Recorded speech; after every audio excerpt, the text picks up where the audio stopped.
santo, santo. Mi corazón te adora. Mi corazón sabe decir santo eres tú. Mi corazón te adora. Mi corazón sabe decir santo eres tú. Mi corazón te adora. Mi corazón sabe decir santo eres tú. Santo eres tú. Santo eres tú. Mi santo eres tú. Tú eres santo, Señor. Tú eres digno, mi alma te alaba.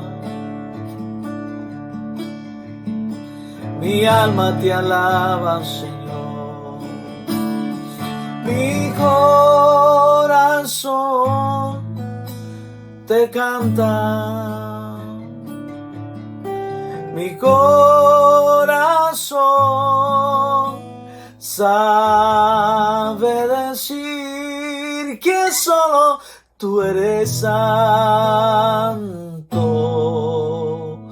Dios. Con esto los dejo, mis amados. Reciban un abrazo y un saludo en el nombre de Jesús.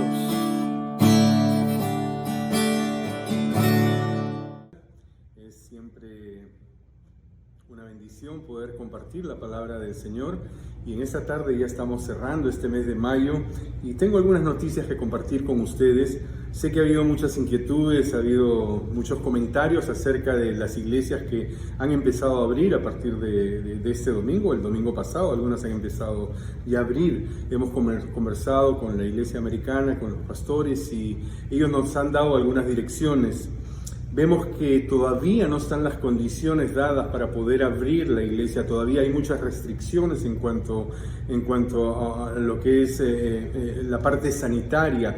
Nos han dicho de que está un poco complicado, tendríamos que mantener una distancia, tendríamos que usar tapabocas, los niños no podrían tener su clase de niños. Entonces somos una iglesia que estamos caracterizados por ser una familia donde nos abrazamos, donde nos saludamos, donde expresamos nuestro cariño unos a otros, y conversando con la iglesia americana vemos que todavía las condiciones no están dadas para nosotros comenzar a abrir la iglesia, pero me refiero a abrir la iglesia en el sentido físico, en el edificio, ya que la iglesia ha continuado trabajando, la iglesia ha continuado abierta y hemos estado congregándonos a través de estos medios y la palabra ha sido expuesta para cada uno de ustedes. Así que les pido paciencia, les pido que sigamos orando, que sigamos pidiéndole al Señor para que estas restricciones empiecen a cambiar, a modificarse y prontamente regresemos todos juntos para adorar, alabar y bendecir el nombre de nuestro Padre. Pero sí hay un anuncio más. Estamos planeando tener una tarde de adoración para el día 20 de junio a las 5 de la tarde en el parking lot. Vamos a juntarnos todos en nuestros autos a tener un tiempo de adoración. Esto solo se los digo en este momento, pero más información le vamos a estar dando por la semana, así que prepárense porque entramos en un proceso para prepararnos como líderes, como iglesia, como congregantes para regresar a nuestro templo, pero vamos a ir con pausas, vamos a ir a tomar nuestro tiempo para que en el momento que todos lleguemos estemos tranquilos, estemos confiados, estemos con toda la tranquilidad del caso para poder congregarnos y estar como siempre hemos estado, como una familia. Amén. Pero vamos a entrar a lo que es el consejo de la palabra.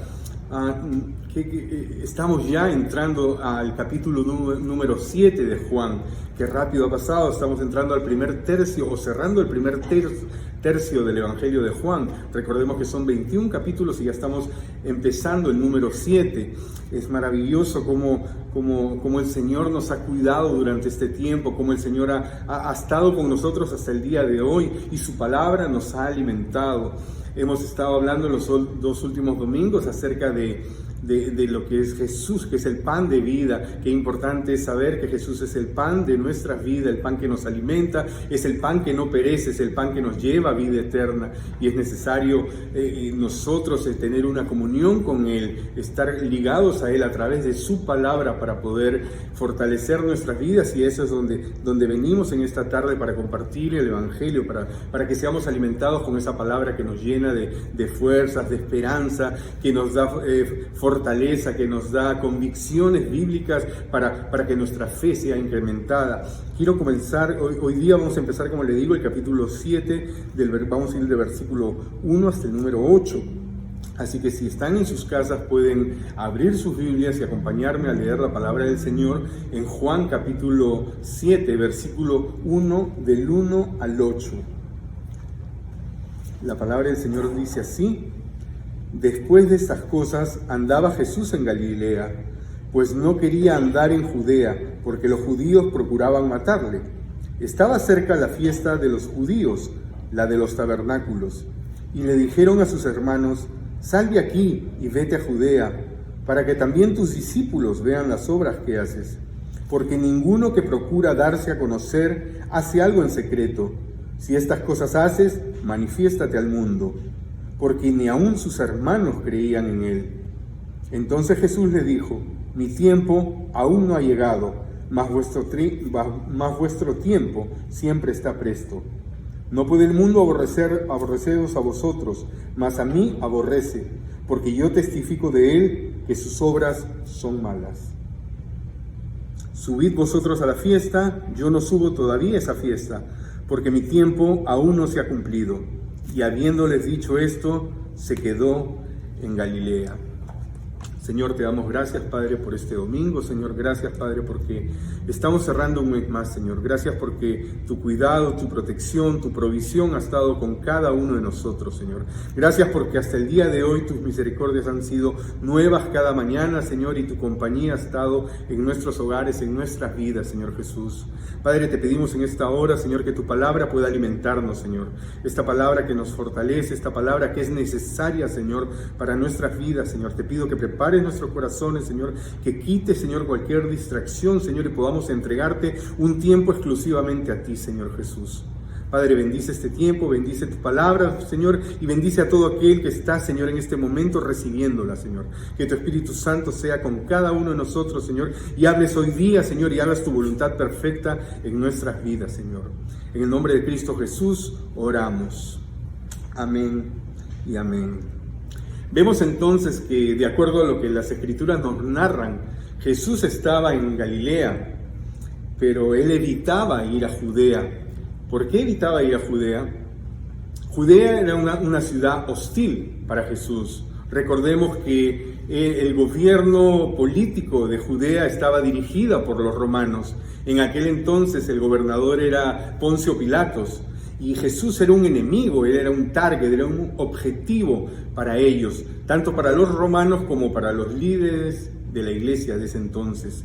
Jesús era visto como un enemigo y ellos intentaban apresarlo y aún querían matarlo. Pero vemos que nuestro Señor Jesucristo no decide o no toma la decisión de quedarse en Galilea y no ir a Judea por eso. No es que él haya tenido miedo, absolutamente no, sino él es muy claro cuando él nos dice que su tiempo aún no había llegado. Pero dice la palabra que en aquel entonces estaba muy cercana a la fiesta de los tabernáculos. Y la fiesta de los tabernáculos es una de las 3 principales fiestas que la comunidad judía celebra. La primera es las Pascuas, luego viene Pentecostés y luego viene la fiesta de los tabernáculos. Pero, ¿qué se celebra en la fiesta de los tabernáculos? Esta fiesta también es llamada como la fiesta de Sukkot o la fiesta de las cabañas. En esta fiesta se recuerda la peregrinación que el pueblo de Israel tuvo durante 40 años a través del desierto. Cuando ellos obtuvieron su libertad de los egipcios, ellos caminaron rumbo a la tierra prometida y pasaron 40 años en el desierto. Y la palabra dice que el Señor los cuidó, que Dios estuvo con ellos, que Él los cuidó de ese clima inclemente, del frío, de las tormentas de arena, del calor incesante, pero sobre todo fue proveedor, le entregó alimentos. Durante 40 años el alimento no faltó y ellos no murieron de hambre. La protección de Dios estuvo sobre cada uno de ellos durante los 40 años. Esta celebración es bíblica. Vemos que en el libro de Levítico 23, del 33 al 34, nos dice: y habló Jehová a Moisés diciendo: habla a los hijos de Israel y diles: a los 15 días de este mes séptimo será la fiesta solemne de los tabernáculos a Jehová por 7 días. Esta fiesta es vigente, esta fiesta todavía es celebrada por la comunidad judía. Esta fiesta se celebra entre los meses de septiembre y octubre. Pero vemos, avanzamos un poco más, vemos en el verso 3 que sus hermanos de Jesús, los hermanos lo animan a que él vaya a Judea. Le dicen de que es necesario que sus discípulos vean todas las maravillas, los milagros y todo lo que él estaba haciendo. Y le dicen inclusive: si estas cosas haces, manifiéstate al mundo. Pero vemos que no eran muy honestos, no eran muy sinceros con estas frases o al decirle todo esto. De acuerdo a los comentarios bíblicos, a los comentaristas, nos dicen que sus hermanos estaban siendo sarcásticos, es decir, se estaban burlando al hacerle estas afirmaciones. Y Juan lo confirma, porque si leemos en el versículo 5, Juan escribe: pero aún ni sus hermanos habían creído en él. Qué triste haber sido para Jesús que su propia familia, sus hermanos, ellos no creían en él. Pero, ¿quiénes eran sus hermanos? ¿Por qué le hago esta pregunta? Porque es interesante que en pleno siglo XXI todavía existan personas que creen que Jesús fue hijo único de María y de José. Y les comento esto porque hace unos años, hace aproximadamente unos 8 años atrás, estaba en un parque en Westminster evangelizando. Estaba con Connie y una pareja de esposos, y estábamos compartiendo la palabra del Señor, y nos acercamos hacia una familia a compartir acerca de Jesús, y tocamos el tema de José, de María, y llegó el tema en hablar de que Jesús tenía hermanos, y la verdad que ellos se ofendieron tremendamente, ellos se molestaron, me dijeron: ¿cómo tú estás hablando de estas cosas? ¿De dónde sacas esto? Se enojaron realmente conmigo. Yo les dije: esto no lo invento yo, esto es lo que la Biblia nos dice, y podemos ir a la Biblia. Recuerdo que le mostré el versículo en el libro de Mateo, en el capítulo 13, el versículo 55, cuando hablan de Jesús y dicen: ¿no es este el hijo del carpintero? ¿No se llama su madre María? Y sus hermanos Jacobo, José, Simón y Judas. En la Biblia encontramos todo. Inclusive la Biblia es un libro histórico donde nos relata hechos reales, y esto es real. Jesús tuvo 4 hermanos, pero vemos que estos hermanos, sus 4 hermanos que crecieron con él, que seguro de pequeños jugaron con Jesús, estos mismos hermanos que estuvieron presentes a lo largo de todo su ministerio en la tierra, estos hermanos que de seguro estuvieron en las bodas del Caná. Recuerdan cuando María, la madre de Jesús, fue la anfitriona de la boda del Caná, y en la boda se acabó el vino, y Jesús hizo el primer milagro en convertir el agua en vino. Estos mismos hermanos que de seguro también estuvieron en el estanque de Batesda, cuando el paralítico recibió la sanidad, ese paralítico que por 38 años no había podido caminar, y Jesús le entrega la sanidad. Esos mismos hermanos que estuvieron en ese asombroso milagro cuando Jesús multiplicó los panes, y dice la palabra que alimentó a 5,000 hombres con tan solo 5 peces 5 panes y 2 peces. Estos hermanos, esos mismos hermanos que fueron testigos, que presenciaron, que estuvieron físicamente en el lugar cuando Jesús realizó estos milagros, ellos mismos no creían en Él. Pero qué triste es cuando las personas no te creen, cuando las personas te rechazan. Pero aún es más triste cuando tu propia familia te rechaza. Estoy seguro que muchos de nosotros también hemos experimentado algo de esto en nuestras vidas.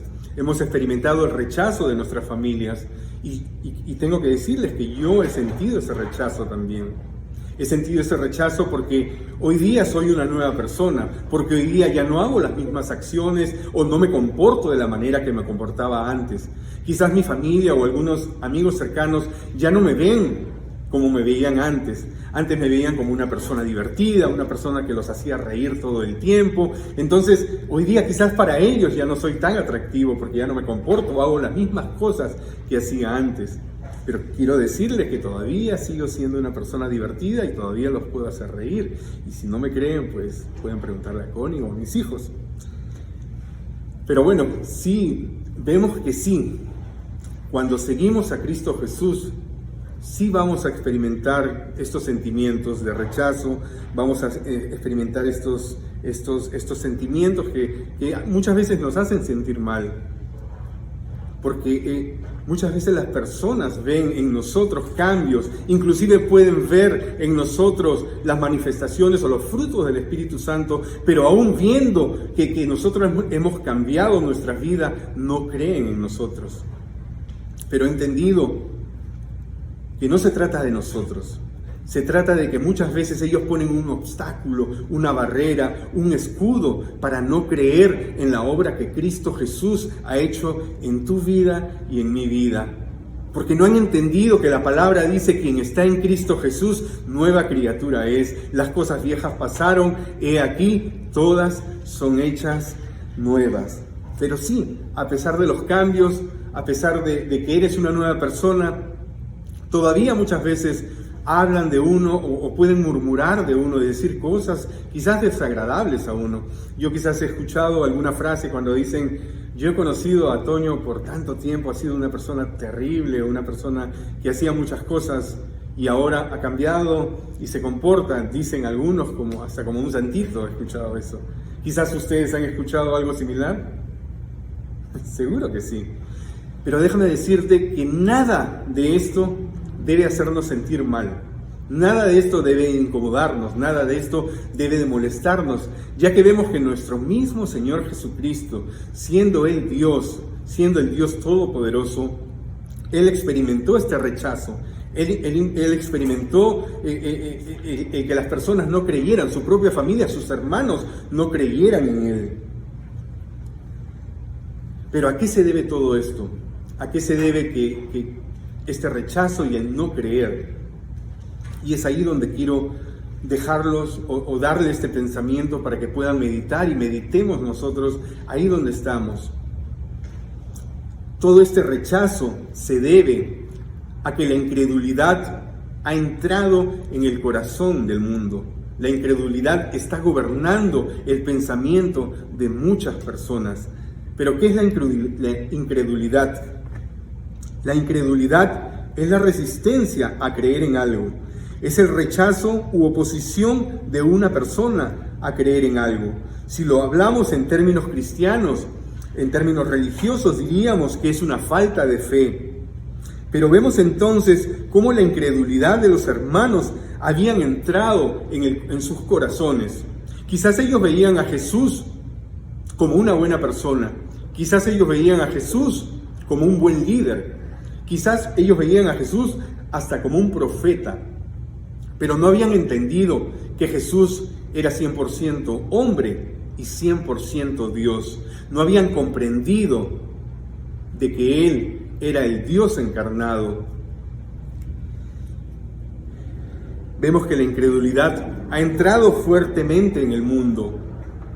Pero lo peligroso y lo preocupante es que esta misma incredulidad ha empezado a entrar en las iglesias.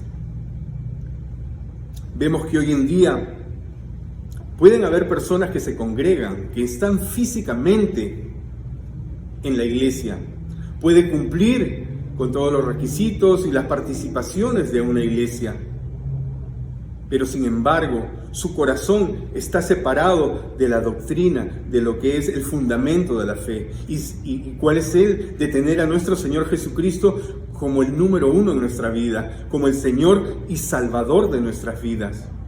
Podemos estar físicamente en la iglesia, pero espiritualmente estamos separados de Jesús. Muchas veces en nuestro caminar con Jesús, con nuestro Señor, nos podemos desenfocar por distintas situaciones, por problemas en el hogar, por problemas en el trabajo, por problemas en nuestra salud, en nuestra economía, con esta pandemia. Puede haber muchos motivos por los cuales el enemigo va a intentar desenfocarnos de nuestra conexión con Jesús.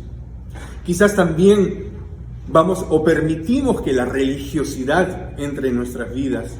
Permitimos que la costumbre, la monotonía, el hacer siempre lo mismo, se haga el pan de cada día en nosotros. Venimos ya a la iglesia no con ese mismo deseo, sino venimos porque es algo automático que tenemos que llegar.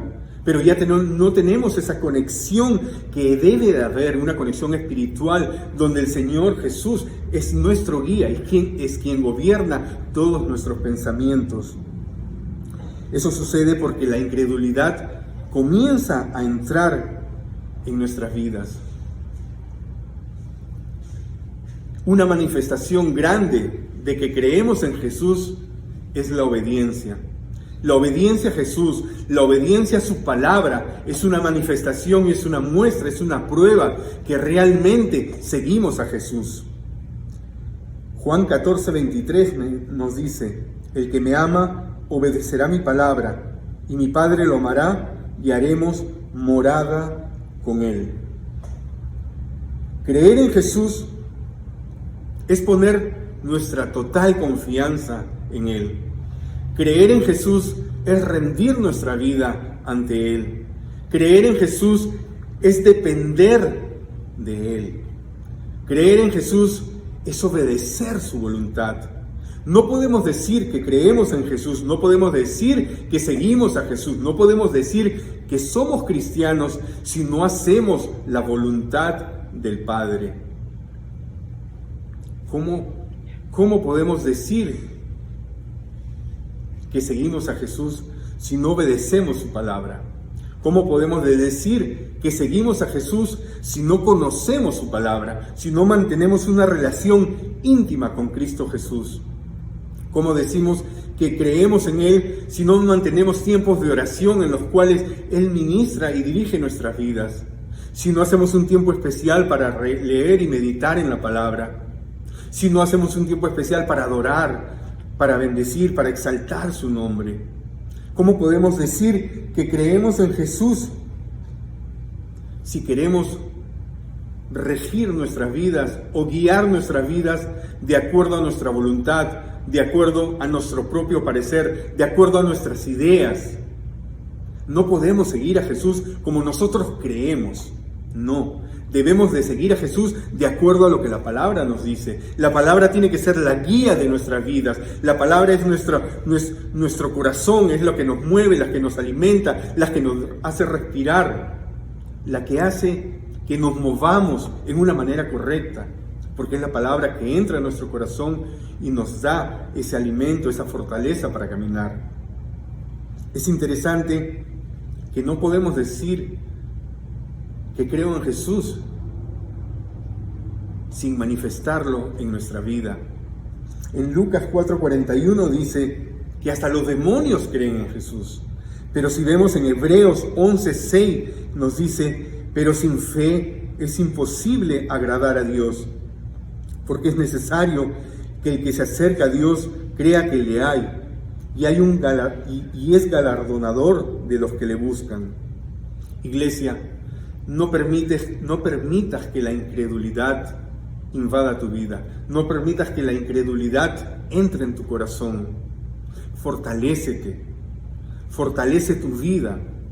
La palabra dice que la fe es necesaria. ¿Y cómo viene la fe? La fe viene por el oír y el oír por la palabra del Señor.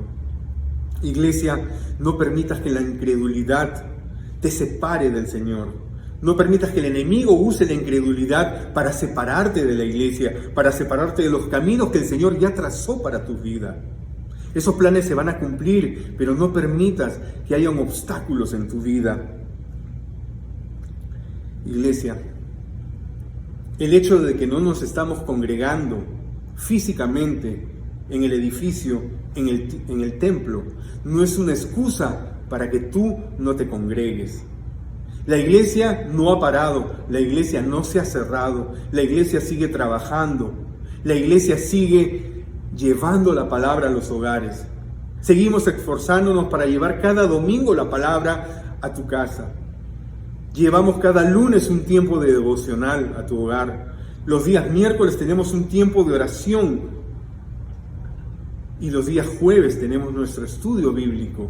Es decir, la iglesia sigue trabajando. Jesús no está en cuarentena. Jesús no está en descanso. Él sigue obrando, Él sigue trabajando. Él sigue estando con cada uno de nosotros. Este tiempo complicado, este tiempo difícil, esta pandemia que nos ha tocado vivir, tiene que traer un efecto, tiene que traer algo a tu vida. Es el tiempo, creo, de meditar cuáles son los propósitos del Señor para nuestra vida, cuáles son nuestras prioridades en la vida. Yo creo que hoy día nos hemos dado cuenta lo pequeño que es el ser humano y la importancia grande que tiene de tener una relación con Cristo Jesús, la importancia que tiene en enfocarnos en nuestra vida espiritual, esa vida que nos va a llevar a una vida eterna. Hemos visto que el dinero, la posición, eso puede desaparecer, pero nuestra vida eterna, esa dura para siempre. Iglesia, el Señor viene pronto. El Señor viene por una iglesia sin mancha y sin arruga. Es el tiempo de tomar en serio las cosas del Señor. Es el tiempo de regresar a nuestro primer amor. Es el tiempo de darle al Señor su lugar, que es el primer lugar de nuestras vidas. Si por algún motivo te has alejado, si por algún motivo no te has congregado con nosotros en todos estos medios que hemos estado utilizando, te digo algo, el Señor te ama. El Señor no te va a juzgar. El Señor no te va a señalar. El Señor quiere que regreses a tu redil, a su redil. Hermano, hermana, te animo a que regreses al redil, a que este lunes que tenemos el devocional esté lleno de personas que anhelan más del Señor. Que el tiempo de oración el miércoles esté lleno de personas que buscan el rostro del Señor, que nos unimos juntos como iglesia para buscar y orar e interceder por todas las necesidades que hoy día hay en este mundo. Iglesia, te animo a que no permitas que la incredulidad entre en tu vida. Fortalécete en el Señor, esfuérzate, sé valiente, persevera. Que lo que el Señor tiene preparado para tu vida es grande. Que el Señor los bendiga, que tengan un feliz domingo y reciban un fuerte abrazo. Muy buenas tardes. Bendiciones, familia.